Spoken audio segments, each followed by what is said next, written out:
Hello.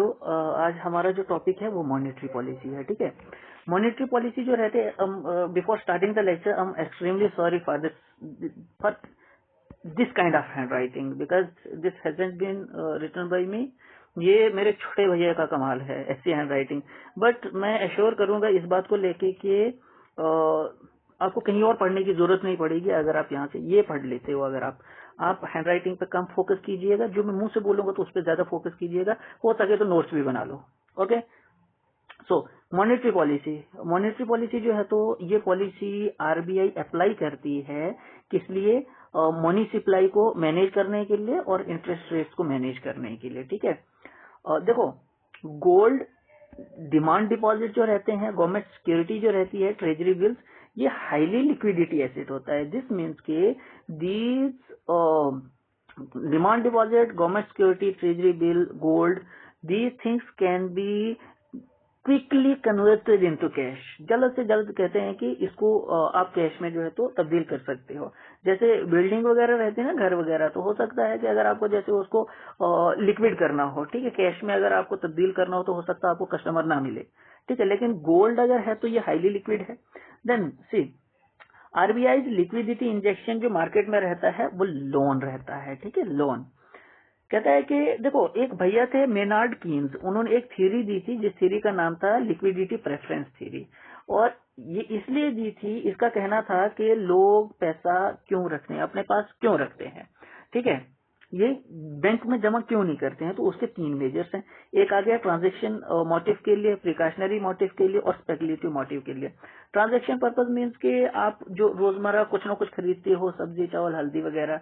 ठीक है, precautionary आ गया कि जैसे आप पैसा रखोगे कि कल को कोई बीमार हो जाएगा, इसलिए पैसा होना चाहिए।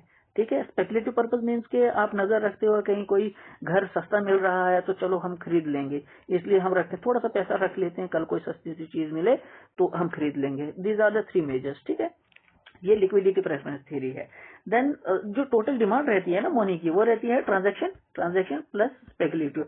Transaction motive plus speculative motive जो है तो ये टोटल डिमांड है। तो इसके अंदर प्रिकॉशनरी मोटिव जो है तो ये ऐड नहीं किया है, ये आपने याद रखना है। देखो, कंपनी के लिए जो एसेट रहता है ना वो क्या रहता है?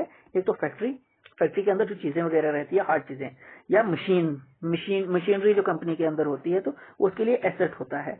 और लायबिलिटी जो है तो उसके लिए क्या होता है, जो उसने लोन वगैरह लिया रहता है ना, लोन, तो वो उसके लिए लायबिलिटी है, कहीं ना कहीं उसको वो खत्म करना है। ठीक है, देन सैलरी जो एम्प्लॉयज वगैरह रहते हैं, उन एम्प्लॉयज को जो सैलरी देनी है वो भी लायबिलिटी ही रहती है कंपनी के लिए। Then on the other hand bank के लिए जो एसेट रहता है ना वो लोन रहता है, लोन गिवन। जो लोगों को लोन दिया रहता है वो बैंक का एसेट होता है। और लाइबिलिटी जो है तो वो डिपॉजिट्स रहते हैं, जो हम लोग पैसा जमा करते हैं ना बैंक के अंदर, वो बैंक के लिए लाइबिलिटी होती है और हमारे लिए वो एसेट होता है। ओके, देन सी, डिपॉजिट जो है तो डिपॉजिट दो किस्म के होते हैं, डिमांड डिपॉजिट और टाइम डिपॉजिट। डिमांड डिपॉजिट में क्या आता है? करंट अकाउंट आता है और सेविंग अकाउंट आता है। ठीक है, फिक्स्ड डिपॉजिट आते हैं और रिक्यूरिंग डिपॉजिट आते हैं। ठीक है, और देखिए, अब यहाँ पे देख लें आप, फिक्स्ड डिपॉजिट या गया सेविंग, सॉरी पहले मैं आपको ये समझा लेता हूँ। करंट डिपॉजिट, जो करंट अकाउंट जो रहता है ना, ये बिजनेस वगैरह के लिए होता है, जो बिजनेस वगैरह करते हैं ना उनका करंट अकाउंट होता है। सेविंग अकाउंट जो है तो ये इंडिविजुअल के लिए होता है, जैसे कि मेरा स्टूडेंट हूं मैं और मेरा सेविंग अकाउंट है। देन फिक्स डिपॉजिट जो रहते हैं ना, ये आप मान के चलें कि जैसे यहाँ पे मैंने 7 लिखा है ना, और 7 साल के लिए जैसे मैंने पैसा जमा कर लिया है बैंक के अंदर, तो वो फिक्स डिपॉजिट रहेगा। रिक्योरिंग डिपॉजिट जैसे मान के चलें कि आपके चाचू हैं, उनकी सैलरी में से मान के चले कुछ परसेंट जो है तो वो डायरेक्टली कट के एक अकाउंट में जमा हो रहा है, वो रिक्योरिंग डिपॉजिट कहलाएगा। राइट, देन देखो, बैंक डिपॉजिट की जो काइंड है, एक आ गया फिक्स्ड, सेविंग, फिक्स्ड, ये इसकी बात हो रही है, ये फिक्स्ड है, ये सेविंग है। ठीक है, उसके बाद आ गया करंट। रिक्योरिंग डिपॉजिट जो है तो वो यहाँ पे नहीं लिखा है, आप इतना ही मान के चले, जो मैंने आपको एग्जांपल देना, कुछ percent, certain percent amount of money जो कट रहा है डायरेक्टली वो इस अकाउंट में जा रहा है, ये रिक्योरिंग। फिक्स्ड डिपॉजिट या टाइम डिपॉजिट जो आप जो होता है, देखिए उसमें जो इंटरेस्ट होता है ना, इंटरेस्ट रेट ज्यादा मिलता है। अगर मान के चले कि अगर आपने कुछ समय के लिए 10 साल के लिए 15 साल के लिए आपने पैसा अगर जमा करके रखा है तो आपको इंटरेस्ट रेट पर एनम जो है तो ज्यादा मिलेगा। यहाँ पे मैंने 6% लिख के रखा है, 6% मिलता है। ओके। देन सेविंग अकाउंट में इंटरेस्ट रेट कम मिलता है। जो हम पैसा रखते हैं ना, आप देखना कहीं अगर मान के चलें कि आपने 50,000 या 1-2 लाख कुछ भी जो रखा है ना, कुछ टाइम के बाद 2-3 महीने के बाद आप देखोगे कि कुछ रुपए कुछ अकाउंट कुछ 100 रुपए आपके अकाउंट में आ गए, तो वो क्या है, वो इंटरेस्ट रेट जो है तो वो आपको मिलता है। ठीक है। और करंट अकाउंट जो है ना, इसमें कोई लिमिट नहीं रहती है। ठीक है। और देखें, अगर आप फिक्स्ड अकाउंट से अगर आप पैसा निकालते हैं तो आपको पेनल्टी होगी। ठीक है। और ऐसा जो सेविंग अकाउंट रहता है, इसमें कोई पेनल्टी नहीं होती है, नो पेनल्टी, अगर आप पैसा निकालते हो। फिक्स्ड में रहती है क्योंकि आपने फिक्स किया हो, क्योंकि इंटरेस्ट अगर ज्यादा मिल रहा है ना, पेनल्टी भी होगी। यहाँ पे इंटरेस्ट रेट कम मिल रहा है और इसमें पेनल्टी नहीं होगी, लेकिन कुछ लिमिट्स वगैरह रहती हैं कि इतनी लिमिट तक आप पैसा पर डे नहीं निकाल सकते हो। ठीक है। जैसे आपने देखा होगा एटीएम से 20,000 और 25,000 इससे ज्यादा नहीं निकलता है। और देखें, जो करंट अकाउंट होता है ना, इसमें कोई पेनल्टी नहीं होती है। अगर आप अगर आप लोन वगैरह निकालना चाहते हो ना, जैसे फिक्स्ड अकाउंट आपका है, लोन निकालना चाहते हो, आपका जो फिक्स्ड डिपॉजिट है ना, ये एज अ कोलेटरल रहेगा। कोलेटरल मीन्स कि कल को आप पैसा खा जाते हो ना बैंक का, तो ये जो फिक्स्ड डिपॉजिट आपका है तो बैंक वहीं से वसूल करेगी। ओके। ये सेविंग अकाउंट में ऐसा नहीं होता है। चलिए, लेकिन फिर भी आप ये मान के चले, आपका सेविंग अकाउंट है ना, आपको लोन वगैरह निकालना है तो आपको कोलेटरल जो है और 1-2 गवर्नमेंट एम्प्लॉय रखने होंगे वहां पे, ऐसा करके होता है। और जो करंट अकाउंट रहता है ना, तो इससे क्या है कि अगर आपका जीरो बैलेंस भी अगर हो जाता है, आप फिर भी पैसा निकाल सकते हो। फुल रिजर्व बैंकिंग क्या होता है, जो money from time deposit is circulated as loan. ठीक है। टाइम डिपॉजिट में ये देख लीजिए आप, फिक्स डिपॉजिट, रिक्योरिंग डिपॉजिट, इसमें से आप पैसा जो है एज अ लोन जो है तो आप सर्कुलेट कर रहे हो, उसको क्या बोलेंगे, फुल रिजर्व बैंकिंग बोलेंगे उसको। इसमें डिमांड डिपॉजिट नहीं होता है। Demand deposit mean current account का पैसा और सेविंग अकाउंट का पैसा फुल रिजर्व बैंकिंग में नहीं होता है। देन फ्रैक्शनल रिजर्व बैंकिंग, इसमें क्या है कि दोनों फिक्स डिपॉजिट और टाइम डिपॉजिट दोनों का पैसा जो है तो वो सर्कुलेट किया जा सकता है। Time deposit and fix deposit, ये आपने याद रखना है। याद रख लो यार, इसका कुछ नहीं है, that's not that much difficult. उसके बाद देख लीजिए मेजर्स ऑफ मनी सप्लाई, ये आगे आरबीआई के कुछ टूल्स। ठीक है। आरबीआई पॉलिसी के अंदर ही ये टूल आते हैं और आरबीआई के ही टूल हैं ये। ठीक है। ये फिस्कल पॉलिसी में थोड़ा सा डिफरेंस बता देता हूँ। CRR, cash reserve ratio, SLR, repo rate, open market operation, priority sector lending norms, qualitative and quantitative tools, ये आरबीआई के टूल्स हैं।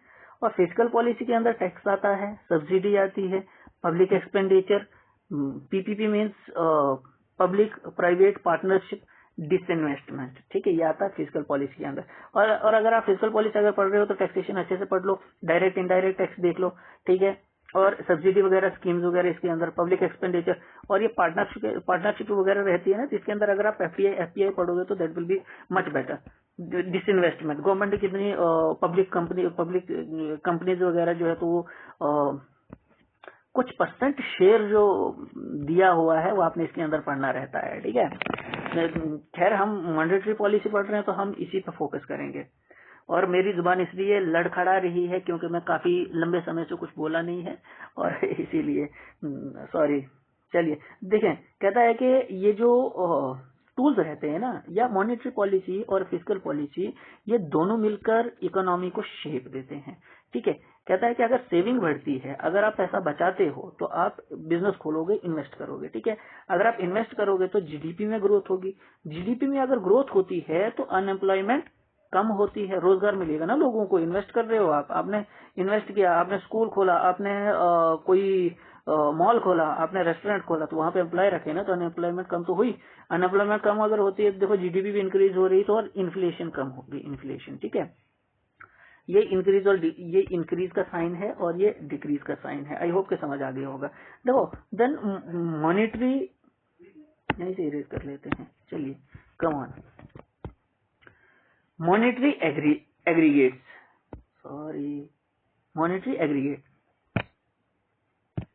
मॉनेटरी एग्रीगेट, ये आ गया M1, M2, M3, M4।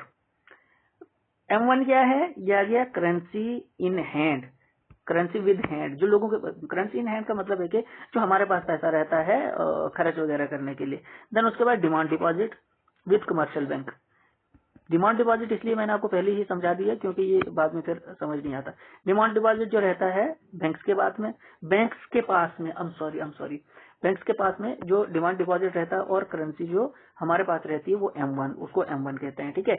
और ये हाईली लिक्विड होता है, बहुत लिक्विड होता है और ये क्वांटिटी में कम रहता है, ठीक है। M2 जो है तो currency in hand, demand deposit जो बैंक के पास में रहता है, और डिमांड डिपॉजिट इन पोस्ट ऑफिस है, ये डिमांड डिपॉजिट इन पोस्ट ऑफिस, ये M1 से कम लिक्विड होता है, ठीक है।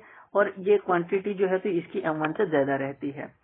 M3 आप M3 पे ज्यादा फोकस कीजिएगा क्योंकि यही एग्रीगेट मनी सप्लाई है, ठीक है। Currency in hand, demand deposit in bank and time deposit in bank, demand deposit और टाइम डिपॉजिट और करेंसी इन हैंड जो है तो M3, यही एग्रीगेट मनी सप्लाई है, ठीक है। ये उतना लिक्विड नहीं रहता है M2 के बरकस, या आप कह सकते हो M1 के कंपैरिजन में ये उतना लिक्विड नहीं रहता है, क्वांटिटी इसकी थोड़ी सी ज्यादा होती है इनके कंपैरिजन में, ठीक है, M1 और M2 के कंपैरिजन में। Then M4 currency in hand, demand deposit in bank and post office, demand deposit in bank and post office, time deposit in bank and post office, ये M4 है। But आपने क्या करना है, M3 ही देखना है। और अगर आप JK SSB SSC के अगर स्टूडेंट्स हो, अगर ये समझ नहीं भी आता है तो देयर इज नो इश्यू, ठीक है। बट आप अगर सिविल सर्विसेज के लिए अगर आप कहीं अगर पढ़ रहे हो तो ये समझ आना जरूरी है। उतना मुश्किल नहीं है, बट ऐसा है कि थोड़ी सी प्रैक्टिस कर लो ये लिखने की, ये माइंड में बैठ जाता है। ठीक है। कॉल मनी क्या होता है, कॉल मनी जो एक दिन के लिए दिया जाता है, और देता कौन है, एक बैंक जो है तो दूसरे बैंक को देगा पैसा, उसको हम कॉल मनी बोलेंगे, ठीक है। कॉल मनी एक बैंक, कॉल मनी क्या है कि एक दिन के लिए जो पैसा दिया जाता है। अब याद रखो ये देता कौन है, ये बैंक ही देते हैं एक दूसरे को, ठीक है। एक दूसरे को इन द सेंस कि जिसको जरूरत रहेगी तो वो किसी दूसरे बैंक से लेगा, ठीक है, उसको कॉल मनी बोलेंगे। देन नोटिस मनी जो है तो ये 2 दिन से लेकर 14 दिन तक जो है तो इसका टाइम ड्यूरेशन होती है। दिस मीन्स के ये 14 दिन के अंदर रिटर्न करना रहता है, ठीक है, 14 दिन के अंदर इसको रिटर्न करना रहता है, उसको नोटिस मनी बोलते हैं। टर्म मनी 14 दिन से लेके 1 साल तक, जो 1 साल तक आपको रिटर्न करना रहता है, आपको इन द सेंस कि बैंक को रिटर्न करना रहता है जिससे कर्जा लिया हो, जिससे लोन लिया हो, उसको हम बोलेंगे टर्म मनी। ये याद रखना है, ये एग्जाम में पूछा जा सकता है। कॉल मनी की ड्यूरेशन क्या रहती है, नोटिस मनी की ड्यूरेशन क्या रहती है, टाइम मनी की ड्यूरेशन क्या रहती है। करेंसी इन सर्कुलेशन होता है कि how much money being used for transaction, this is used, खुद ही पढ़ना नहीं आ रहा है, मतलब कि आप ट्रांजैक्शन के लिए कितना पैसा इस्तेमाल कर रहे हो, उसको हम बोलेंगे करेंसी इन सर्कुलेशन। जो बैंक में हम डिपॉजिट करते हैं ना, हम पैसा जमा कर रहे हैं, वो करेंसी इन सर्कुलेशन के अंदर नहीं आएगा। जो आपने सैलून में जाके जो आपने पैसा खर्चा मेकअप के लिए, वो करेंसी इन सर्कुलेशन है। जो आपने टमाटर लिए, सब्जी ली, वो करेंसी इन सर्कुलेशन रहेगी। लेकिन अगर आप जाते हो कहीं JNK बैंक, SBI बैंक, अगर आप पैसा जमा करने के लिए, वो लंच ब्रेक में रहेंगे, ठीक है, उसके बाद आएंगे, जमा कर लेंगे, लेकिन करेंसी इन सर्कुलेशन के अंदर उस पैसे को काउंट नहीं किया जाएगा। आई am sorry. Velocity of money क्या होता है, वेलोसिटी ऑफ मनी होता है कि एक ही नोट, जैसे ये 50 रुपीज का नोट है, ये नोट कितने लोगों के पास गया। सबसे पहले आपने दूध वाले भैया को दिया ये, और दूध वाले भैया ने सेम नोट जो है तो जाके सब्जी वाले भैया को दिया, सब्जी वाले भैया ने सेम नोट जाके शाम को बाल कटाए और बाल काटने वाले भैया को दे दे, और उसने फिर जाके दही लिया, उसने, ये है, this is the velocity of money. ये मैं जो दिखा रहा हूँ ना, दिखाने की कोशिश कर रहा हूँ, number of times money passes from one hand to another hand, ठीक है, this is velocity of money. Money in hand, जो गरीब के पास में पैसा रहता है ना, वो हाईली सबसे ज्यादा वेलोसिटी उसके अंदर होती है, वेलोसिटी। देखो कहता है कि मनी वेलोसिटी जो है ना वो इंक्रीज होती है बूम पीरियड रहता है कि जब एम्प्लॉयमेंट वगैरह अच्छी रहे, जब आपकी GDP सही चल रही हो, तो उस टाइम पे मनी वेलोसिटी जो है तो वो इंक्रीज होती है, अच्छी खासी रहती है, ठीक है। जब लोनेबल फंड इंक्रीज होता है ना, तो इंटरेस्ट रेट कम हो जाता है। मतलब देखिए, जब आप सॉरी जब बैंक के पास बहुत सारा पैसा आ रहा है ना, तो बैंक क्या करेगा, उसने जमा करके करना क्या है, तो वो लोन की शेप में लोगों को पैसा दे देगा बैंक, ठीक है। लोन की शेप में बैंक जो है तो पैसा दे देगा और उस पे क्या होगा कि इंटरेस्ट रेट कम रहेगा, पैसा बहुत है, ठीक है, और इंटरेस्ट रेट कम रहेगा। जब अगर बैंक के पास आपने देखा होगा ना कि डिमांड जितनी रहती है ना, ओके, देखिए अगर पैसा बहुत ज्यादा है, ठीक है, उसका इंटरेस्ट रेट कम रहेगा। अगर पैसा अगर कम है तो इंटरेस्ट रेट ज्यादा रहेगा, ठीक है, ये आपने याद रखना है। Okay, sorry. देन सी, ओहो, अरे sorry sorry sorry, I am sorry, कहाँ पहुंचा था मैं। ओके, देन कहता है कि आरबीआई ने, ये एफआरबीएम एक्ट है ना, इसने आरबीआई को बैन किया था गवर्नमेंट सिक्योरिटीज जो है तो प्राइमरी मार्केट में खरीदने के लिए। आप इतना ही याद रखो, एफआरबीएम एक्ट जो है तो ये बैन करता है आरबीआई को प्राइमरी मार्केट में सिक्योरिटीज वगैरह खरीदने से, ठीक है। तो सेकेंडरी मार्केट में जो है आरबीआई सिक्योरिटीज खरीद सकता है। M0, तो M0 मतलब है कि पैसा कैसे पैदा हो रहा है। M0 होता कैसे पैदा हो रहा है पैसा, how much money RBI and government originally generates, उसको M0 बोलेंगे हम, ठीक है।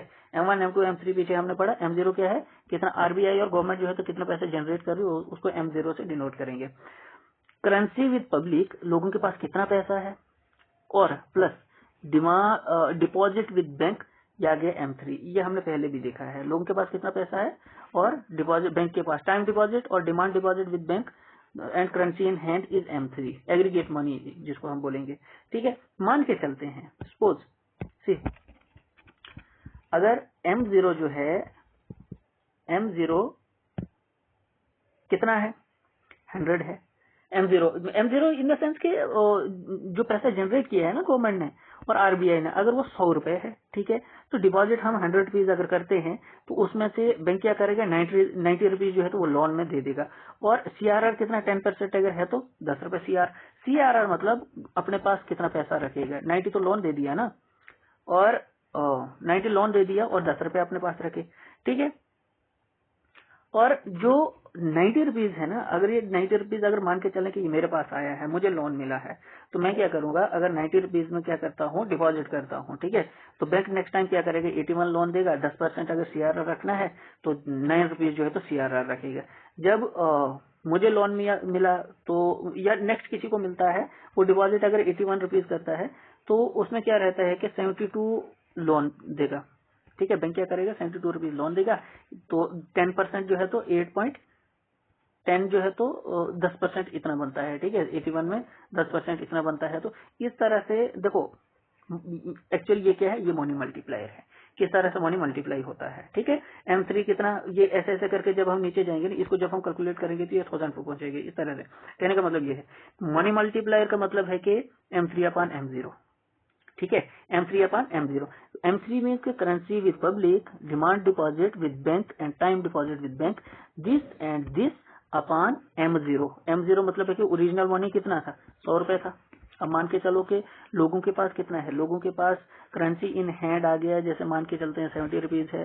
देन बैंक के पास टाइम डिपॉजिट 50 रुपए है, 50 रुपए एग्जाम्पल दे रहा हूँ, गिविंग जस्ट एन एग्जाम्पल, ठीक है। टाइम डिपॉजिट इतना है, ठीक है, और फिक्स डिपॉजिट कितना है, 60 है, ठीक है। और M0 जितना था, मान के चलो कि M0 कितना था, 50 रुपए था। इसको आपने प्लस करना है, डिवाइड इससे करना है, तो उसको मनी मल्टीप्लायर हम कहेंगे। ये जस्ट एग्जाम्पल दे रहा हूँ मैं, एग्जाम्पल दे रहा हूँ कि इस तरह से मनी मल्टीप्लायर होता है। देखो, stock of total money M3/M0 वो वही है जो ऊपर मैंने समझाया, ये वही है। कम ऑन, देन कहता है कि आपने क्या करना है ना, आपने नहीं, बैंक ने क्या करना है। अगर बैंक क्या करता है, कैश अगर 100% रख लेता है, सीआरआर अगर 100% रख लेता है, ठीक है, तो मनी मल्टीप्लायर जो है तो वो 0 हो जाएगा। उससे क्या होगा कि इकोनॉमी जो है तो वो फंक्शन नहीं करेगी, हम गरीब हो जाएंगे। अगर देखो, जितना भी अगर लोगों के पास पैसा है, अगर सरकार अगर बोले या गवर्नमेंट आरबीआई अगर बोले कि जितना पैसा है वो बैंक में जमा कर लो, हम लोग खाएंगे क्या, इकोनॉमी तो डूब जाएगी ना, बर्बाद हो जाएंगे हम। ये है, इसका मतलब यही है, ठीक है। ओके, देन सी, देखो सरकार कहती है कि, सरकार क्या कहती है, आरबीआई ही कहता है, हायर मनी मल्टीप्लायर 2024 में फाइनेंशियल ईयर 2024 जो था ना, इसमें मनी मल्टीप्लायर जो है वो ज्यादा था, ठीक है, क्योंकि लिक्विडिटी मार्केट में ज्यादा थी। अब रीजन बताता हूँ ऐसा क्यों हुआ था। मनी मल्टीप्लायर इंक्रीज हुआ क्योंकि इकोनॉमिक सर्वे ने बताया था, ठीक है, इकोनॉमिक सर्वे के तहत आरबीआई ने नहीं बोला था, सरकार वैसे इकोनॉमिक सर्वे वो सरकार ने ही बोला था, ठीक है। वो इसलिए मनी मल्टीप्लायर जो इसलिए बढ़ा था ना, क्योंकि 2000 के नोट जो है उसको विथड्रा किया था, 2000 के नोट सरकार ने विथड्रा किए और डिपॉजिट जो है बैंक के अंदर बढ़ गया, ठीक है। और एचडीएफसी और एनबीएफसी को मर्ज कर दिया था, तो उससे भी डिपॉजिटिंग और लेंडिंग जो है तो इंक्रीज हुई थी। लेंडिंग होता खर्च करना। Bankers offering higher interest rate, जब इंटरेस्ट रेट जो है तो हाई दे रहे थे ना बैंक, अगर मान के चले कि अगर सरकार अगर कहती है कि अगर आपके 10 रुपए बैंक में अगर जमा होते हैं, हम इस पे कितना देंगे, 70% इंटरेस्ट रेट देंगे, तो आप खर्चेंगे ही नहीं, ठीक है। आपके चेहरे पे दाढ़ी इतनी बड़ी बड़ी आ जाएगी, लेकिन आप फिर भी नहीं काटेंगे, सरकार बैंक हमें क्या करे, इंटरेस्ट रेट ज्यादा दे रही है, तो इसलिए डिपॉजिट करोगे ना। तो ये डिपॉजिट भी फाइनेंशियल ईयर 2024 में ज्यादा हुआ था, कहने का मतलब ये है। और 2020 में क्या हुआ था, कोरोना आया था और लोगों ने कैश वगैरह जो है तो कम विथड्रा किया था, मतलब कम किया था विथड्रा कैश, ठीक है, कम पैसा निकाला था बैंक से। देखो मनी मल्टीप्लायर जो है ना, cash deposit money multiplier increase होता है तो लोन भी दिया जा सकता है। अगर मनी मल्टीप्लायर अगर कम होता है तो कोई ट्रांजैक्शन वगैरह नहीं होती है, ठीक है, ट्रांजैक्शन वगैरह नहीं होगी। और currency deposit ratio CDR, CDR होता है currency deposit ratio, currency deposit ratio, इसका फॉर्मूला याद करना है। मनी हेल्ड बाय पब्लिक, लोगों के पास कितना पैसा है, ठीक है, public deposit in bank, this is the formula. CDR money held by public divided by public deposit in bank, हाथ में कितना है और बैंक में कितना है उसको सीडीआर बोलेंगे। आरडीआर क्या होता है, reserve deposit ratio, bank wallet के कैश, मतलब बैंक के पास कितना है कैश, ठीक है, और सीआरआर कितना है, अपने पास खुद का पैसा कितना है, सीआरआर कितना रखा हुआ है, और लोग डिवाइडेड बाय लोगों ने कितना पैसा जमा करके रखा बैंक के अंदर, ये आरडीआर अगर निकालना हो। Reserve deposit ratio, reserve deposit, मुझे लग नहीं रहा कि ये मुश्किल है, मेरी जुबान जो है तो ये लड़खड़ा रही है, ये पहले ही हम कहे कि हम काफी लंबे समय से बोले नहीं, otherwise see this is not genuinely, this is not that much difficult. देखें सीडीआर होता है currency deposit ratio, currency deposit ratio जो होता है लोगों के पास कितना पैसा है और लोगों ने कितना पैसा जमा करके रखा है बैंक में, ठीक है, कितना डिपॉजिट है, उसको बोलेंगे सीडीआर, ठीक है। Then reserve deposit ratio, bank के पास अपना कितना पैसा है और सीआरआर कितना जमा हुआ है और लोगों ने कितना जमा करके रखेंगे, दैट इज आरडीआर। M0 हमने आपको बता दिया कि M0 is equal to currency in circulation, ठीक है। बैंकर्स डिपॉजिट, बैंक के पास कितना पैसा है या बाकी डिपॉजिट बैंक के पास कितने हैं, ठीक है।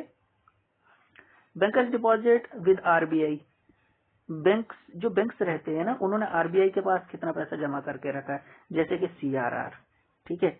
ये M0 की बात हो रही है, M0, ठीक है। M0 मैंने आपको बताया था कि M0 आरबीआई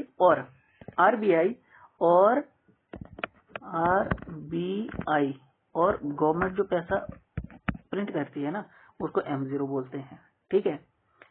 तो वो किस बेस पे होगा, ठीक है, इनके पास है कितनी प्रॉपर्टी, गवर्नमेंट और प्रॉपर्टी, हाँ वही रहता है, इनके पास एसेट कितना है ना, जितना एसेट रहता है तो उतना ही मनी प्रिंट किया जाता है, ठीक है। अच्छा, अदर डिपॉजिट आ गया जो आरबीआई के पास में रहता है, ठीक है, जैसे एनबीएफसी वगैरह, ये स्टेट के पास में। वॉलेट कैश क्या होता है, amount of money bank keep himself for day to day operations, हाँ ये आ गया, वॉलेट कहीं पे हमने देखा था, ऊपर था यहाँ पे कहीं पे, हाँ ये आ गया, बैंक के पास कितना पैसा है डे टू डे ट्रांजेक्शन के लिए, उसको वॉलेट कैश बोलते हैं।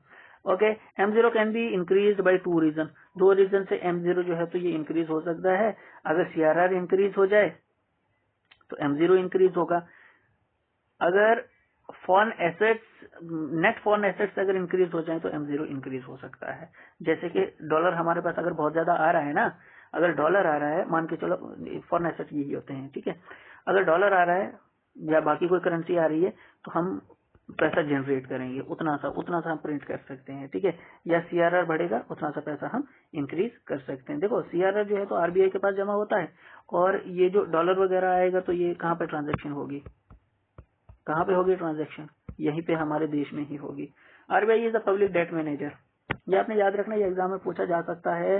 Who is the public debt manager, तो वहाँ पे सरकार भी कहा जा सकता है, गवर्नमेंट, ठीक है, या RBI भी कहा जा सकता है। 25 ही मिनट हुए हैं वैसे। Okay, RBI is the public debt manager. How M0 is generated, ये मैंने आपको पहले ही बता दी कि जितना एसेट आपके पास है, asset is equal to liability, जितना एसेट है उतना ही जनरेट कर लो। और RBI के लिए एसेट क्या क्या हो सकता है, RBI एक्ट 1934 के तहत सेक्शन 33 कहती है कि अगर गोल्ड कॉइन है या तो फिर गोल्ड बिस्किट्स हैं, ठीक है, बिस्किट्स ये वाले नहीं, दुकान वाले होते हैं बिस्किट, ऐसे ऐसे करके ऐसे होता है। फॉरेन सिक्योरिटीज जो रहती हैं, या रुपी कॉइन जो रहती हैं, रुपी कॉइन जो है तो ये सरकार जनरेट करती है, फाइनेंस सेक्रेटरी का इसके ऊपर साइन होता है। चलिए वो छोड़ो, आप इतना याद रखो कि ये जो है तो ये RBI के लिए एसेट है ये, ठीक है।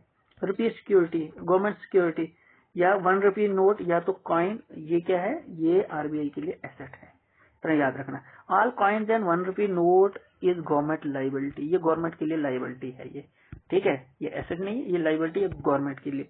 लेकिन ये एसेट किसके लिए है, RBI के लिए। 1 rupee note and all coins are asset to RBI but liability to government, याद रखना। देन देखें, अब इसके थोड़े से टूल पढ़ लेते हैं, वो थोड़ी सी इंट्रोडक्शन की थी, 25 मिनट की इंट्रोडक्शन, कम ऑन। देखें, क्वांटिटेटिव टूल्स जो RBI के रहते हैं, एक आ गया CRR, बहुत इजीली समझाऊंगा, genuinely I am telling you, बहुत ही आसानी के साथ समझाऊंगा। अगर कहीं बाकी अगर समझ नहीं आता है तो आई एम श्योर कि मैं आसानी से समझ। CRR क्या होता है ना, cash reserve ratio. Cash reserve ratio means, देखें एक बैंक है ना यार, ये थोड़ा छोटा हो सकता है इधर, लेकिन लिखना नहीं आएगा, ठीक है, हाँ।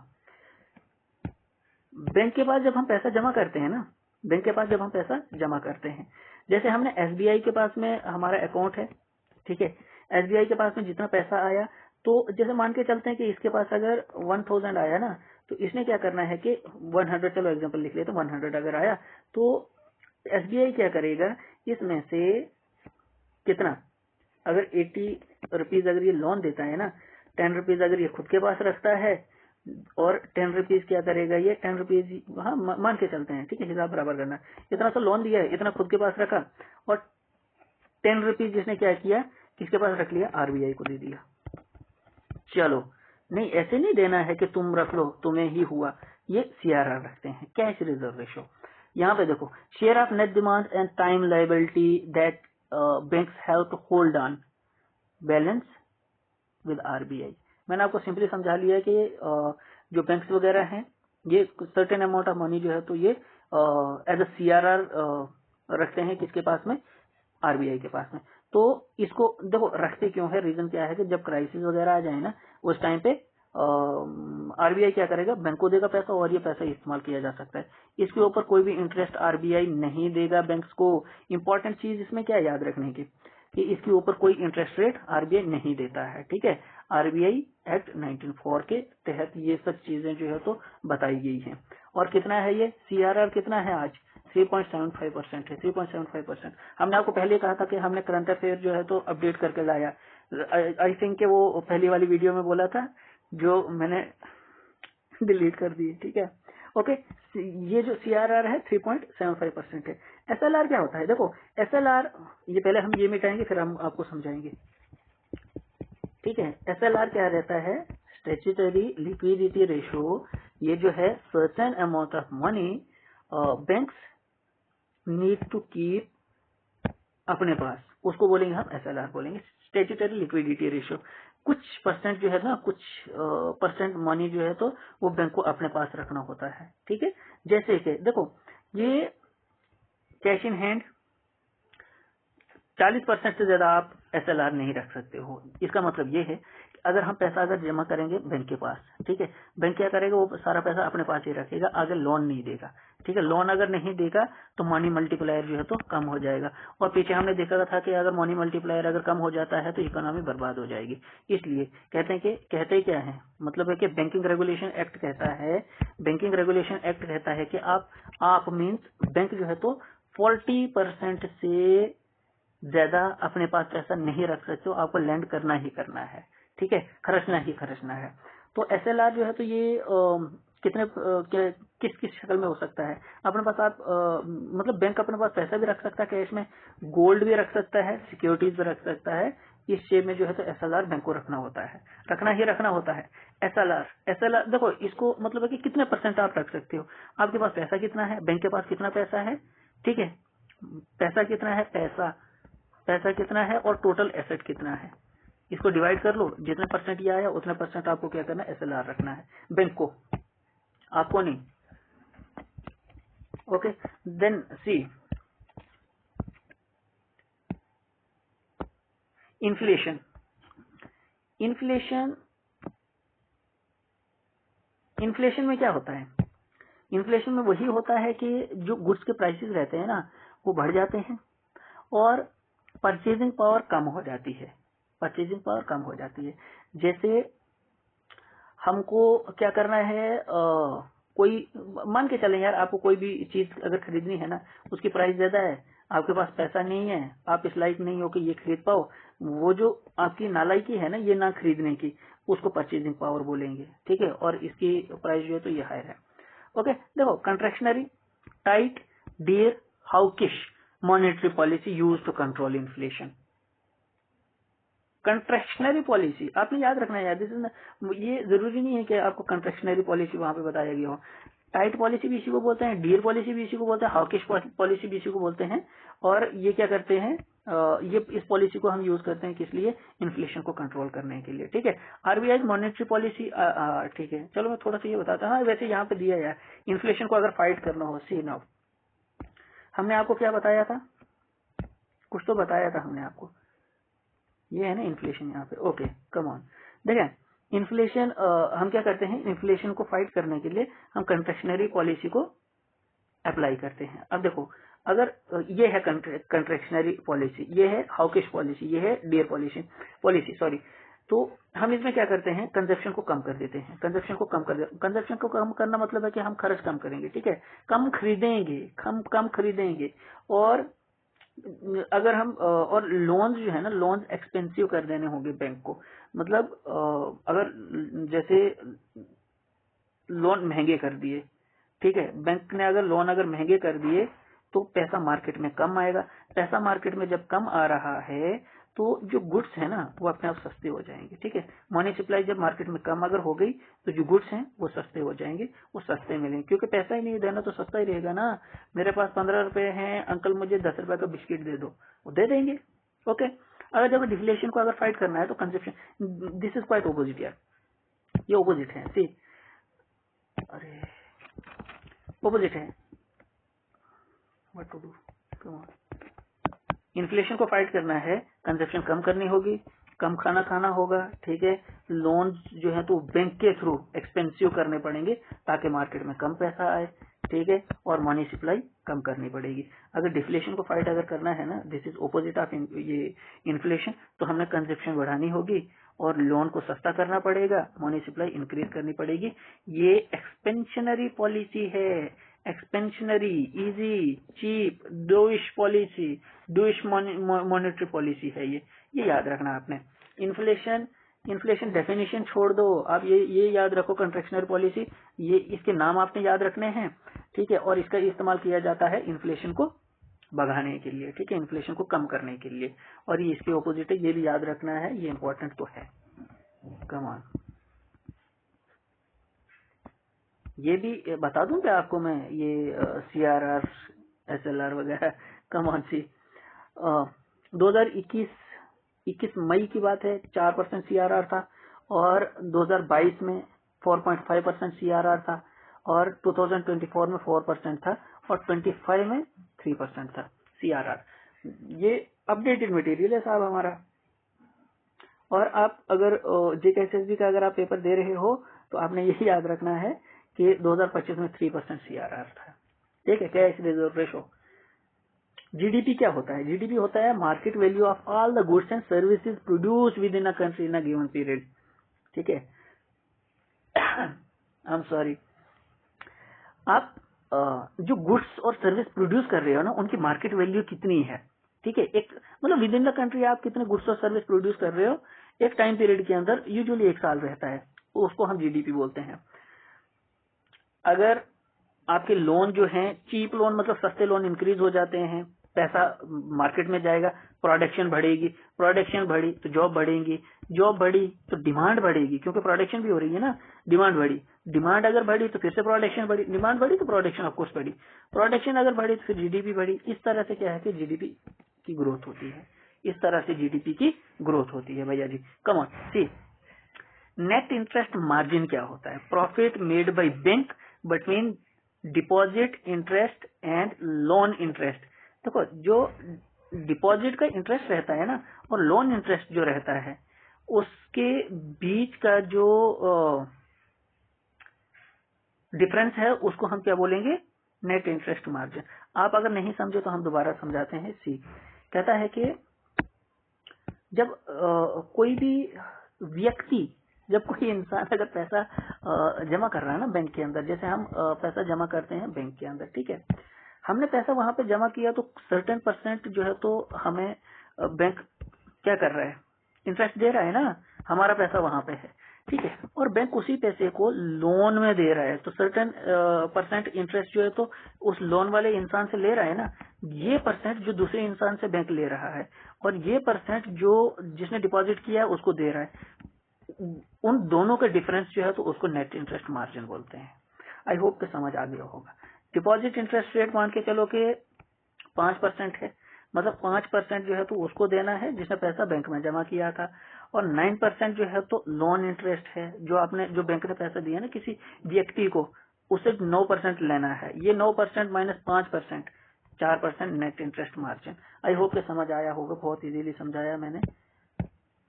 और गर्मी भी तो है, गर्मी भी है ना, और मैं चाहता हूँ कि जल्दी जल्दी मेरा लेक्चर खत्म हो जाए। ठीक है, अगर समझ नहीं आएगा then you can ask me यार, there is no issue, come on. See now, incremental CRR क्या होता है? इंक्रीमेंटल सीआरआर, टेम्परेरी और extra CRR keep if there is hanging liquidity. Come on, देखो, अगर बहुत सारा पैसा है ना एक बैंक के पास, इंक्रीमेंटल सीआरआर बोलते हैं, अगर एक बैंक के पास अगर बहुत सारा कैश अगर आ गया है तो वो कुछ परसेंट जो है ना, कुछ परसेंट टेम्परेरी या एक्स्ट्रा सीआरआर जो है तो वो रख सकता है। हैंगिंग लिक्विडिटी होता है अगर बहुत सारा बैंक के पास पैसा है तो वो कुछ परसेंट एक्स्ट्रा सीआरआर आरबीआई के पास रख सकता है, उसको बोलते हैं इंक्रीमेंटल सीआरआर। रेपो रेट क्या होता है? रेपो रेट या पॉलिसी रेट भी इसको बोलते हैं, ये समझना जरूरी है। रेपो रेट रीपरचेज रेट होता है, इसको पॉलिसी रेट भी बोलते हैं। देखो, ये आ गया, एग्जांपल बता रहा हूं, एग्जांपल क्या यहाँ पे लिखा हुआ है, 1/1/2025 को गवर्नमेंट सिक्योरिटी जो है ना, बैंक ने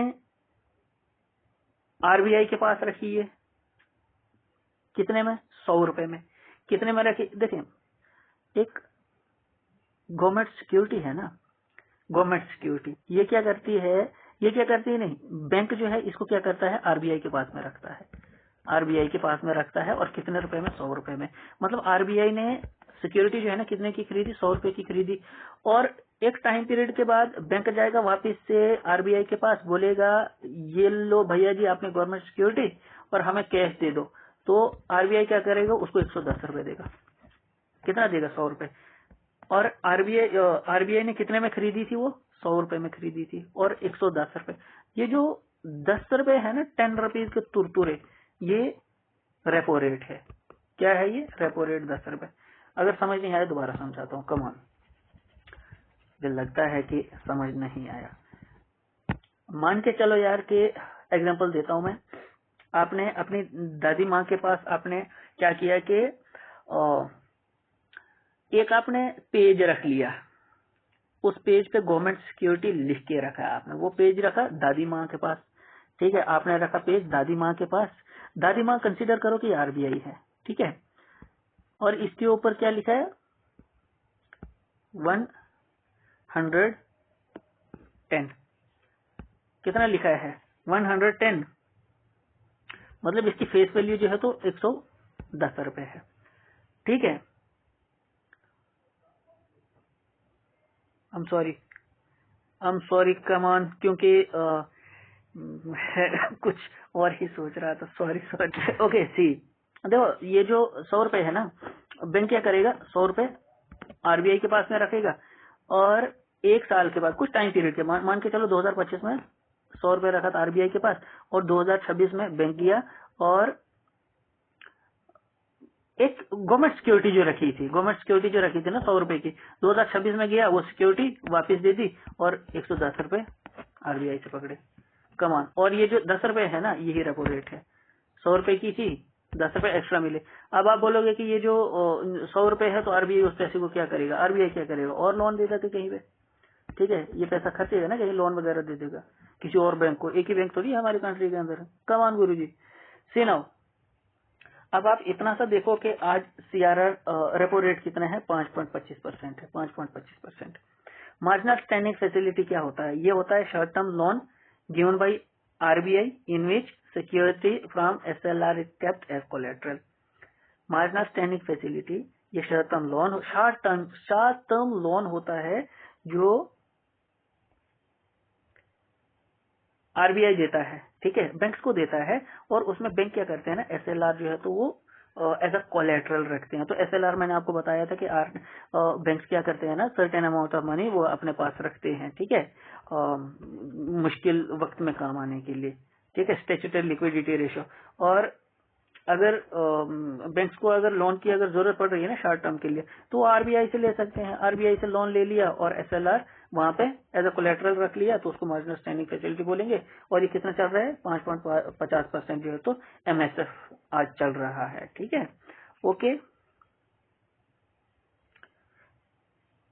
फिर उसके बाद क्या है कि रेपो रेट 6% प्लस 6.5% है रेपो रेट, 6.5%।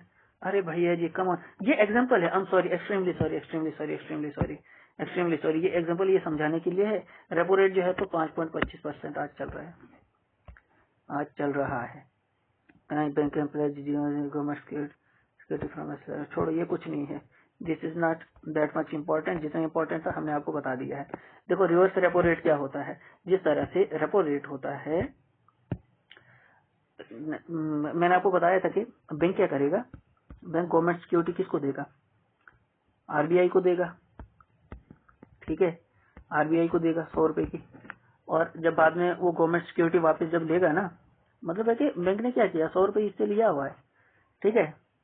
यहाँ पे देखो यार, bank deposit money to RBI, bank क्या करते हैं पैसा डिपॉजिट करते हैं आरबीआई के पास, और आरबीआई क्या करता है कुछ सिक्योरिटी रखता है as a collateral to bank के पास। ये रिवर्स रेपो रेट, मतलब है कि जो रेपो रेट रहता है ना, रेपो रेट उसका उलट है।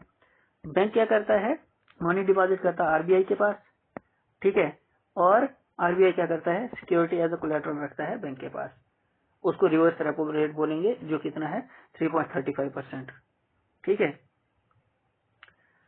Standing deposit facility, banks keep, I am sorry come on, thank you मेरी जुबान को थैंक यू, बहुत बहुत thank you, I am sorry, I am tired. Standing deposit facility जो है तो bank keeps deposit to RBI, banks क्या करते हैं ना, कुछ डिपॉजिट जो है तो आरबीआई के पास रखते हैं, ठीक है, लेकिन आरबीआई जो है तो उसमें कोई भी कोलेट्रल बैंक के पास नहीं, मतलब कुछ भी नहीं रखता है। यहाँ पे कोलेट्रल रखता है ना, तो यहाँ पे कुछ भी नहीं रखता है, ठीक है, लेकिन इंटरेस्ट दिया जाता है, इस पे इंटरेस्ट दिया जाता है। अगर बैंक्स ने कुछ पैसा रखा ना आरबीआई के पास, आरबीआई कोलेट्रल नहीं रखेगा, लेकिन कुछ परसेंट इंटरेस्ट जो है वो बैंक्स को देगा। तो वो कितना चल रहा है आज, क्या है परसेंटेज 6%, ओके ठीक है। इंटरेस्ट रिप्लेस, छोड़ो ये कुछ नहीं है, बैंक रेट क्या चल रहा है, देखो आरबीआई कहता है कि RBI act 1934, bank rate is the standard rate at which RBI buys or rediscount first class securities, bill of exchange or other commercial paper। याद रखना आरबीआई 1934 आरबीआई एक्ट 1934 कहता है कि बैंक रेट क्या है, ये स्टैंडर्ड रेट है जिसपे आरबीआई क्या करता है, फर्स्ट क्लास सिक्योरिटीज या बिल ऑफ एक्सचेंज जो होता है ना, या बाकी कमर्शियल पेपर होते हैं, उसको आरबीआई जो खरीदता है ना, ठीक है, जितने परसेंट पे खरीदता है उसको बोलते हैं bank rate. Policy repo rate ये छोड़ो, वैसे ये मैंने आपको, क्योंकि जो हमने पीछे पढ़े हैं ना, policy repo rate, SDF rate, MSF, bank rate वगैरह, तो इसकी मैंने परसेंट, चलो बैंक रेट जो है तो 6.5% चल रहा है, ये याद रख लो यहाँ पे। फिक्स्ड रिवर्स रेपो रेट ये इतना ही है, ये ऊपर भी मैंने आपको बता दिया है। कमान ओपन मार्केट ऑपरेशन क्या होता है, गवर्नमेंट सिक्योरिटीज। चलिए open market operation, central bank buying and selling of government security to regulate liquidity. मान के चले, देखो यार, चलो अच्छा ये समझ लो, how to fight inflation. Inflation को फाइट करने के लिए क्या करना होगा, RBI sell government security. Inflation का मतलब है कि पैसा बहुत ज्यादा मार्केट में, तो इस पैसे को क्या करना है, मतलब पैसा बहुत है और प्रोडक्शन कम है। प्रोडक्शन अगर कम है, पैसा ज्यादा है, तो ये चीज महंगी तो मिलेगी ना, ये चीज महंगी मिल रही है, महंगी मतलब बहुत ज्यादा पैसा लग रहा है। अब क्या करेंगे, इसी को इन्फ्लेशन बोलते हैं। प्रोडक्शन कम है और पैसा मार्केट में बहुत ज्यादा है, ये चीजें हैं, ठीक है, चीजें कम है और पैसा बहुत ज्यादा है, ठीक है। ये पैसा क्या करना है, अब आरबीआई ने अपने पास लेना है, तो इसके लिए आरबीआई करेगी क्या, गवर्नमेंट सिक्योरिटीज जो है ना, गवर्नमेंट सिक्योरिटीज को सेल करेगी, लोगों को ही मान के चलते हैं हम, ठीक है। आरबीआई क्या करेगी, गवर्नमेंट सिक्योरिटी सेल करेगी, तो ये जो पैसा है ना, ये पैसा कहाँ जाएगा, आरबीआई के पास में जाएगा, ठीक है। RBI sell government security, bankers क्या करते हैं, उसको खरीदते हैं, ठीक है। हाँ ये आरबीआई क्या करेगी, गवर्नमेंट सिक्योरिटी जो है तो वो बेचेगी, और खरीदेगा कौन, बैंक खरीदेगा। जब बैंक ये सिक्योरिटीज खरीदेगा तो लोनेबल फंड जो है तो वो कम हो जाएंगी। लोन अगर कम जा रहा है, मतलब कि लोनेबल फंड अगर कम हुई तो मार्केट में इंटरेस्ट रेट बढ़ जाएगा ना, क्योंकि पैसा कम है लोन देने के लिए, इंटरेस्ट रेट बढ़ जाएगा। इंटरेस्ट अगर बढ़ गया तो लोन लोग कम लेंगे, ठीक है। जब लोन कम ले रहे हैं तो आप पार्लर नहीं जा पाओगे, ठीक है, आपकी शॉपिंग डिमांड जो है तो कम हो जाएगी। अगर शॉपिंग डिमांड अगर कम हो गई तो इन्फ्लेशन भी कम होगी। ऑफ कोर्स वो जो आप चीज लेना चाह रहे थे ना, भैया जी 10 रुपए में दे रहे थे, आपके पास 4 रुपए थे, अब 4 रुपए क्या वो 2 रुपए में दे देगा, तो हो गई महंगाई कम, इसमें क्या है। Come on government security acquisition programme, RBI to buy government security from secondary market on specified time table. तो ये मैंने आपको पहले भी बताया था कि आरबीआई एक्ट के तहत ही, आरबीआई एक्ट के तहत था यार, there was something, primary market में नहीं खरीद सकते हैं government security, like RBI to buy government security from secondary market. हाँ, आरबीआई ही जो है ना सेकेंडरी मार्केट से स्पेसिफाइड टाइम पे क्या करेगा, गवर्नमेंट सिक्योरिटी को खरीदेगा, प्राइमरी मार्केट में नहीं खरीद सकते, ये मैं कह रहा था। देखो ये आगे government security acquisition programme, discretionary time पे नहीं खरीदना, मतलब इसी गवर्नमेंट सिक्योरिटी को कभी भी खरीद लो। डेट इंस्ट्रूमेंट्स कौन कौन से होते हैं, देखो एक तो आ गया लेने वाले के पॉइंट ऑफ व्यू से, गवर्नमेंट के पॉइंट ऑफ व्यू से और कंपनी के पॉइंट ऑफ व्यू से। अगर गवर्नमेंट इश्यू कर रही है ना, उसको ट्रेजरी बिल बोलेंगे, शॉर्ट टर्म मैनेजमेंट बोलेंगे, ठीक है, या तो फिर गवर्नमेंट सिक्योरिटी बोलेंगे, सोवरन बॉन्ड बोलेंगे। कंपनी अगर इश्यू कर रही है तो उसको बिल ऑफ एक्सचेंज बोलेंगे, कमर्शियल पेपर बोलेंगे, प्रोमिसरी नोट जो है तो वो कंपनी इश्यू करती है, और बॉन्ड या डिबेंचर जो है तो ये कंपनी इश्यू करती है। ये याद रखना, ये पूछा जाता है एग्जामिनेशन हॉल में, examination hall in the sense paper में ये पूछा जाता है, कंपनी क्या इश्यू करती है, bill exchange, commercial paper, promissory note, bed, bond है, sorry bond, this is bond, debenture. Government क्या करती है, treasury bill, short term management, government security और सोवरन बॉन्ड। अब ये याद रखना आपने कि शॉर्ट टर्म के लिए ट्रेजरी बिल और शॉर्ट टर्म मैनेजमेंट, ये और bill of exchange, commercial paper, promissory note जो है तो ये शॉर्ट टर्म के लिए होते हैं, और ये वाले लॉन्ग टर्म के लिए होते हैं। पढ़ लेना खुद ही, sorry because I am tired and क्या कहते हैं यार उसे, कहते हैं कुछ तो कहते हैं कि exact I am not reminding exact word what to say, but this is 12:32 and I am recording this lecture, I am sorry. Bond yield क्या होता है ये आपने याद रखना है। बॉन्ड यील्ड ये पूछा जा सकता है एग्जाम में। बॉन्ड यील्ड होता है profit and investor earn on bond investment. देखें, अगर एक बॉन्ड है ना, उसकी कीमत जो है तो 100 रुपए है, मैच्योरिटी टाइम के बाद 108 रुपए का आपने बेचा, और वो जो 8 रुपए आपने इस पे कमाए हैं ना, उसी को बॉन्ड यील्ड बोलते हैं। मतलब आपने एक बॉन्ड खरीदा ना, 100 रुपए का खरीदा, और मैच्योरिटी के बाद 108 रुपए का हो गया, और आपने 108 रुपए में उसको फिर से रिसेल कर दिया, तो 8 रुपए जो आपने कमाए, इसको बॉन्ड यील्ड बोलेंगे, सॉरी।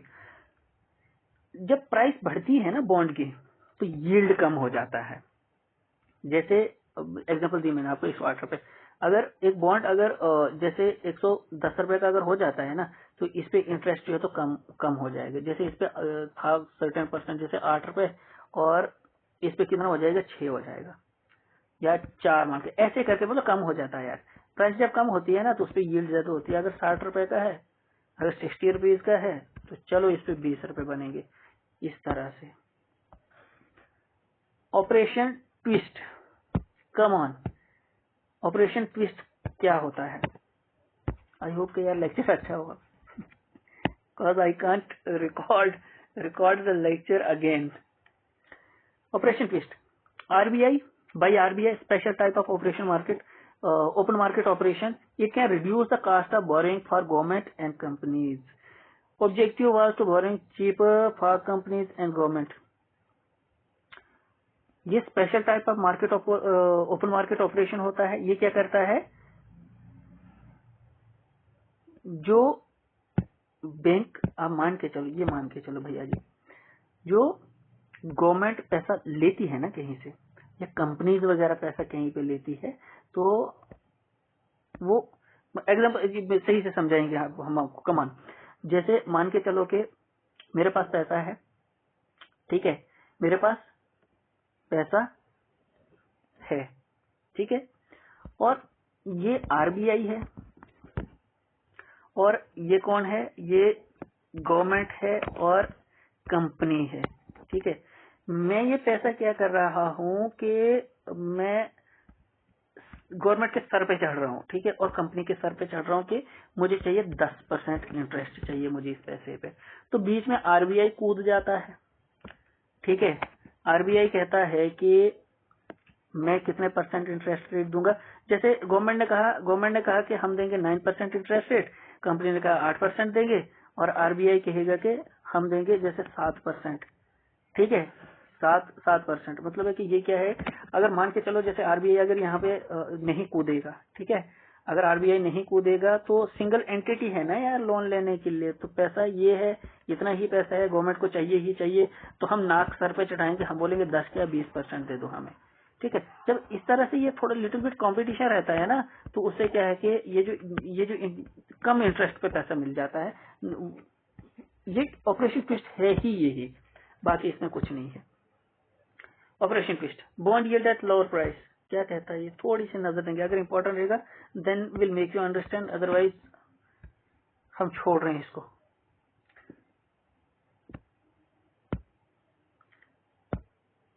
फिर इसको मिटाते हैं, देन आई विल सी। क्या कहता है, bond yield at lower price कब हो सकता है, क्या कह रहा है ये, पॉलिटिकल इंस्टेबिलिटी। अच्छा, बॉन्ड यील्ड जो है ना, ये कब होगी, लोअर प्राइस पे, ठीक है, लोअर प्राइस पे कब होगी, जब पॉलिटिकल इंस्टेबिलिटी होगी।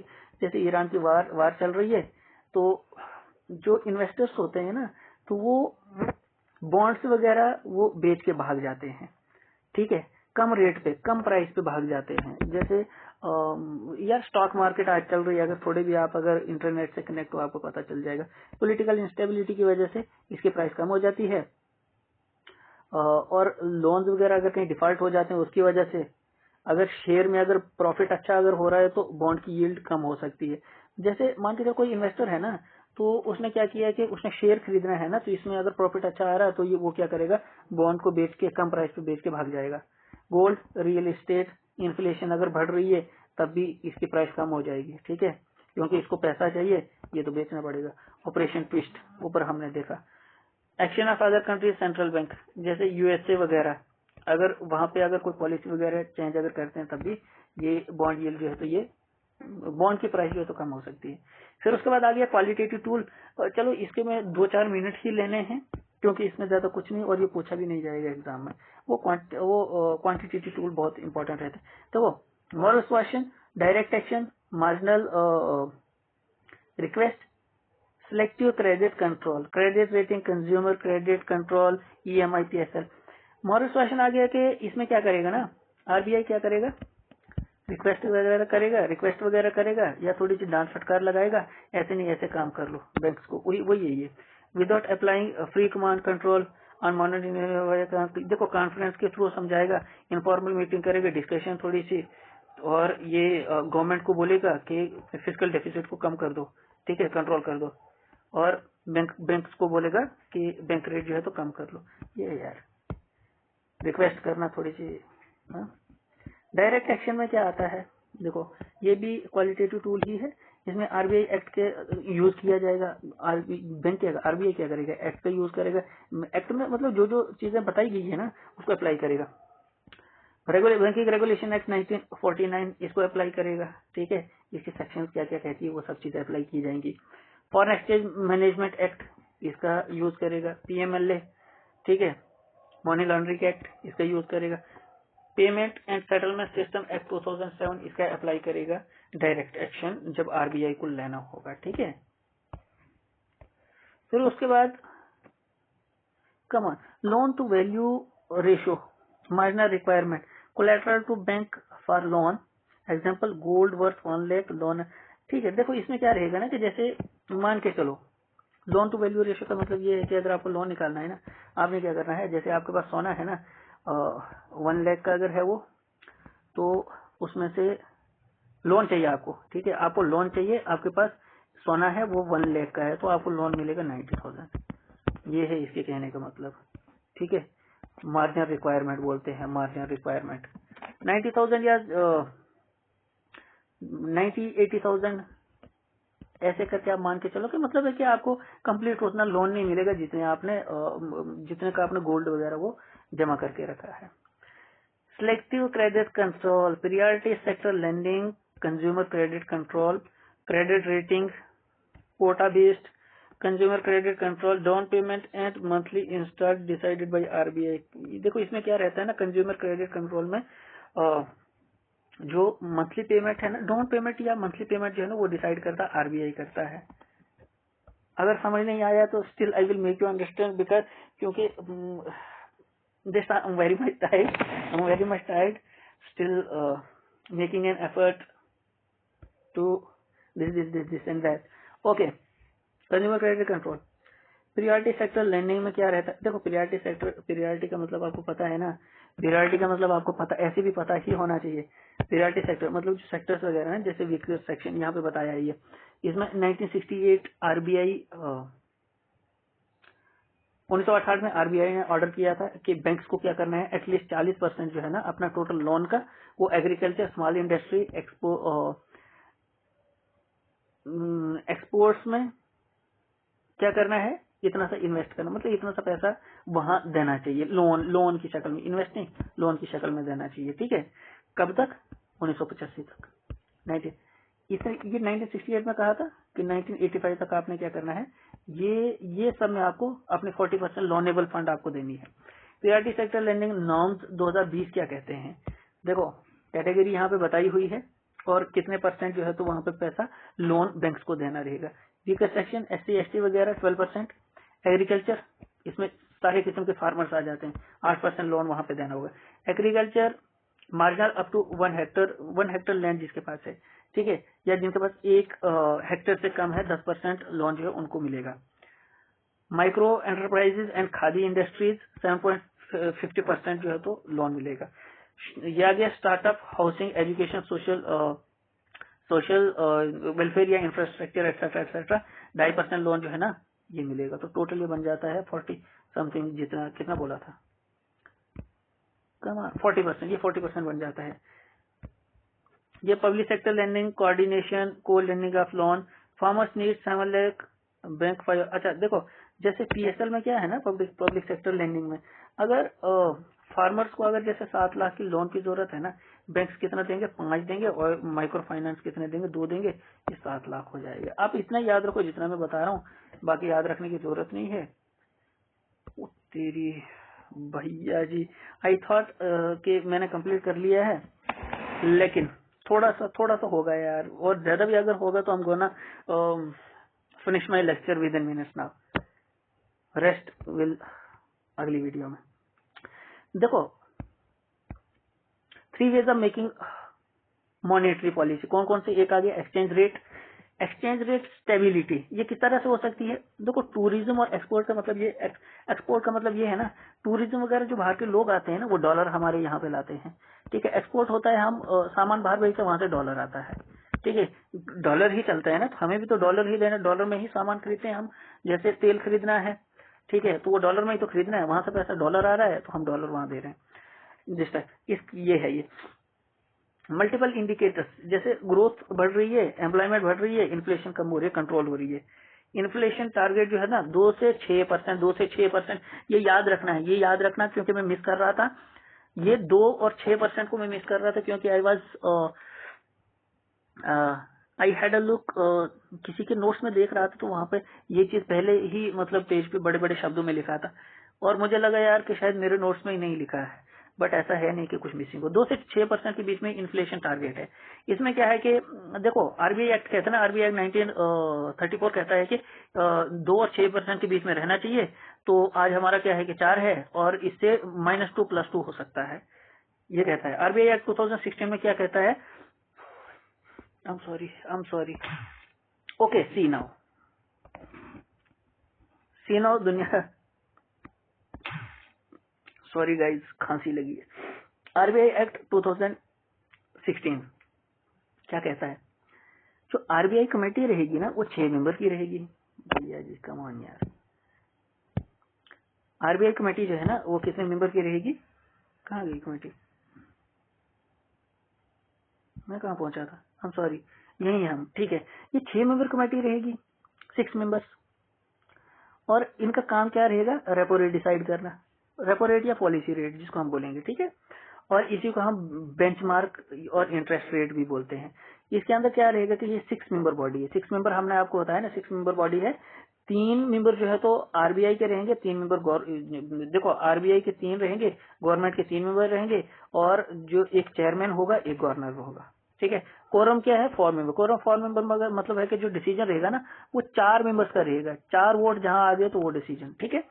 और जो सिलेक्शन कमेटी रहेगी ना, उसको कौन वो किसके अंडर होगी? कैबिनेट सेक्रेटरी, जो एक आईएएस होता है, IAS. Government can send message to committee only in writing. Government जो है ना, अगर उसने कुछ अगर कहना है ना कमेटी के साथ, तो वो कुछ खतूत लिखना पड़ेगा, ऐसे नहीं मानेगी कमेटी, ऐसे नहीं मानेगी, ठीक है। अच्छा, मिनिमम 4 मेंबर, मिनिमम 4 मीटिंग जो है तो साल में करनी रहेंगी। ये आप यार याद कर लेना, दिस इज इम्पोर्टेंट। कितने मेंबर हैं? 6 हैं, 3 गवर्नमेंट के हैं, 3 जो आरबीआई की तरफ से ही मेंबर्स रहेंगे। कोरम क्या है? 4 का है। मिनिमम 4 मीटिंग जो है तो साल में करनी रहेंगी। और जो सिलेक्शन कमेटी है उसको, वो किसके अंडर होगी? एक आईएएस होता है, कैबिनेट सेक्रेटरी, ठीक है। बस that's it. RBI monetary policy stance. Okay गुरुजी, ठीक है। देखो, आरबीआई मॉनेटरी पॉलिसी स्टांस मतलब है कि रेपो रेट क्या है। एक तो आ गया टाइटनिंग पॉलिसी, ठीक है, या तो ये इंक्रीज रहेगी, ठीक है, पॉलिसी, या तो फिर ये होल्ड पे रहेगी, ठीक है। डिक्रीज नहीं हो सकती, मतलब है कि डिक्रीज नहीं हो सकती। जो न्यूट्रल पॉलिसी रहती है ना, ये इंक्रीज होगी या तो फिर डिक्रीज होगी, ठीक है। तो जो एकोमोडेटिव पॉलिसी है, या तो ये डिक्रीज होगी, या तो फिर इसके अंदर कोई भी चेंज नहीं आएगी। अगर आपको समझ नहीं आया ये, तो कोई बात नहीं, आपके लिए उतना इम्पोर्टेंट है भी नहीं। Come on, RBI monetary policy stance. I am sorry, 2018 में आरबीआई ने ऑर्डर किया था कि जितनी भी पेमेंट्स होती है ना, ठीक है, जितनी भी पेमेंट्स होती हैं, उनका जो डेटा वगैरह है ना, उसको इंडिया में ही स्टोर करना है, बाहर नहीं करना है। How bank decide loan rate? देखो लोन रेट और इसी को एक्सटर्नल बेंचमार्क रेट बोलते हैं। आरबीआई किस तरह से डिसाइड करता है, देखो बेंचमार्क या तो फिर repo rate plus separate profit, मतलब प्रॉफिट कितना होगा, रिस्क कितना है, तो ये तीन चीजें मिला के ना तो लोन रेट इंटरेस्ट, ये बैंक लोन इंटरेस्ट रेट जो है तो डिसाइड होता है। अब देखो बेंचमार्क रेट या रेपो रेट, लेटेस्ट डेटा जो है ना वो फीड करना रहता है लास्ट 3 मंथ्स का, ठीक है। Separate rate can not change after giving loan, जब लोन दे दिया फिर उसके बाद में सेपरेट रेट जो है तो इसको चेंज नहीं किया जा सकता। रिस्क जो इसको अपडेट करना रहता है, ठीक है। अगर जैसे किसी क्लाइंट ने अगर लोन लिया फिर उसके बाद उसकी जॉब चली गई तो ये रिस्क तो बढ़ गया ना, ये अपडेट करना रहेगा। लोन इंटरेस्ट रेट फिक्स्ड और फ्लोटिंग, सी जो फिक्स्ड इंटरेस्ट रेट रहता है ना, जैसे 10% रहेगा 5 साल के लिए, कार लोन वगैरह जैसे आपने निकाला।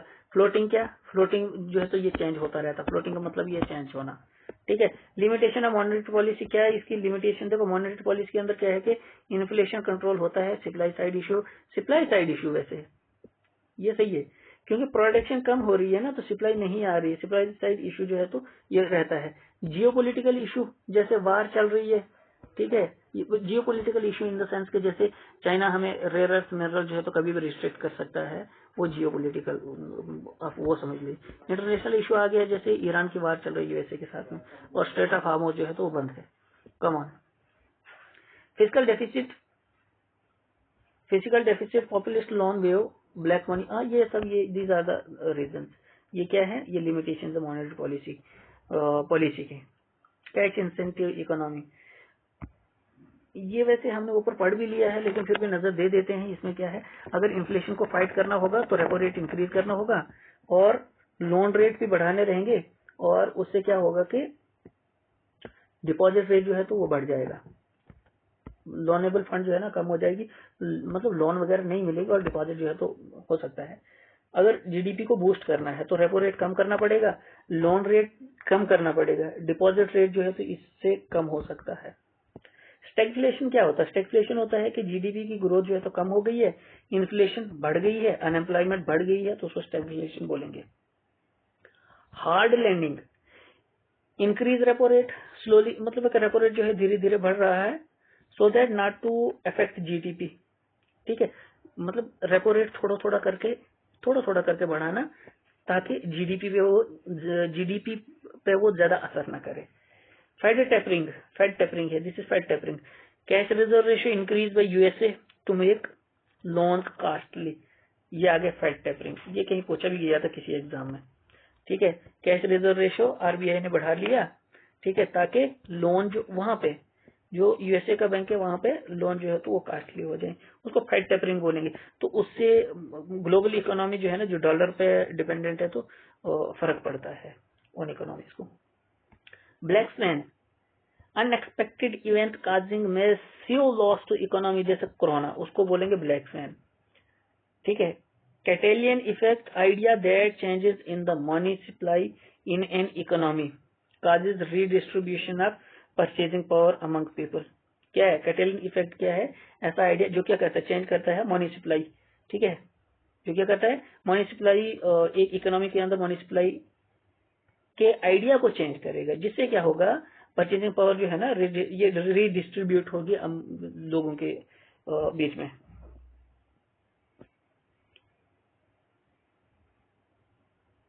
ठीक है, जैसे कि एक इंसान ने कोई चीज सस्ती खरीदी, ठीक है, लेकिन बेच रहा है वो बहुत महंगी ताकि कोई खरीद ही ना पाए। लो भैया, लिक्विडिटी ट्रैप क्या होता है, अब बस यहीं तक है। कम ऑन गुरुजी, पहुंच गए हम अपने लक्ष्य तक। लिक्विडिटी ट्रैप होता है टू कम्बैट रिसेशन। इसमें आरबीआई करता क्या है, रेपो रेट को कम कर देता है और बैंक लोन इंटरेस्ट जो है तो वो कम नहीं होते हैं, ठीक है, और स्पेकुलेटिव डिमांड बढ़ जाती है और लोग पैसा अपने पास ज्यादा से ज्यादा रखते हैं क्योंकि डिमांड बढ़ रही है, स्पेकुलेटिव डिमांड। और लोग क्या करते हैं, ज्यादा से ज्यादा बैंक से पैसा निकालते हैं। लिक्विडिटी ट्रैप, जिसे liquidity trap, withdrawal of money, पैसा निकालते हैं जेब में रखते हैं ताकि कोई हम चीज खरीदेंगे, ठीक है, और लोन के इंटरेस्ट रेट जो है ना वो कम नहीं होते हैं, और आरबीआई क्या करता है, रेपो रेट को कम कर देता है। आई होप के आपको ये समझ आ गया होगा।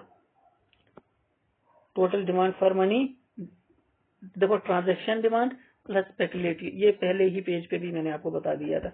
नाउ टॉपिक जो है तो क्लासिफिकेशन ऑफ बैंक है, ये सेपरेट भी है। और I am just tired now, generally I am tired.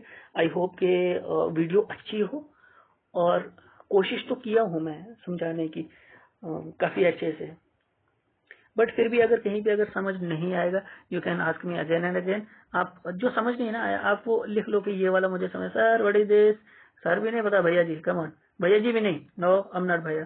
तो आप मतलब आप नीचे कमेंट में लिख लो कि ये वाला दोबारा समझाए, मैं वहीं पे एक्सप्लेन कर दूंगा हिंदी जैसे करके, जिस लैंग्वेज में आपको समझना होगा। So thank you. एंड आपको क्या हैव अ नाइस डे बताऊं, अगर डे है तो have a nice day, morning है तो गुड मॉर्निंग, नाइट है गुड नाइट, कम ऑन, ठीक है। तो नेक्स्ट कौन सा टॉपिक पढ़ना रहेगा, इससे पहले हमने प्रीपोजिशन पढ़ाया था, नेक्स्ट टॉपिक कौन सा पढ़ना रहेगा, यू कैन टेल मी। मैं इकोनॉमिक्स का ही प्रोफेसर हूँ, तो हम आपको नेक्स्ट टॉपिक वही लेके आएंगे, ठीक है। और ये जो टॉपिक है ना, ये टॉपिक किसी भी एग्जाम के लिए बहुत ही फायदेमंद रहेगा, जिस वे से हमने पढ़ाया है और जो जो चीजें हमने यहाँ पे नोट की है, तो this is very important. So thank you, have a nice day, happy birthday, thank you.